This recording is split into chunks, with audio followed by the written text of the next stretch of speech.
Meksikietiškas tinginys gaminamas iš šokolado, paprastų sausainių, šiek tiek sviesto ir grietinėlės. Saldėsį gardiname migdolais, sezamo sėklomis ir džiovintomis slyvomis. Svarbiausia – nepamiršti aitriųjų prieskonių. Meksikietiškas tinginys, nes mes čia bandysim atkartot Meksikos actekų receptą, skiriasi tuom, kad į jį prie lietuviškų produktų dar truputėlį dėsim uoginės paprikos, arba kitaip kajano ir cinamono. Viskas. Pradedam gaminti. Į paprastus maišiukus sudedame sausainius ir juos susmulkiname. Taip pat pasielgiame ir su riešutais.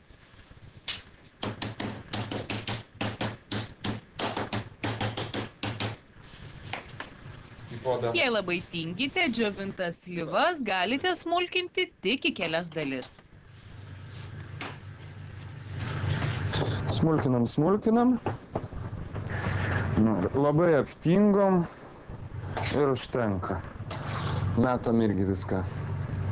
Kiekiai nėra svarbu. Tiesiog, kiek norit slyvų, tiek dedat. Kiek norit riešutų, tiek dedat. Nenorit riešutų ir nedėkit. Beriame sezamą, tik būtinai. Suskaičiuojam. 834 turi būti sezamo sėklos. Arba pagal skonį. Kaip kas mėgsta. Taip pat suberiame uoginę papriką, tik nepadauginkite, nes aštru. Ir cinamoną. Į ant viryklės kaistantį puodelį suberiame šokoladą, tokį, kokį labiausiai mėgstame. Užpilame jį grietinėle.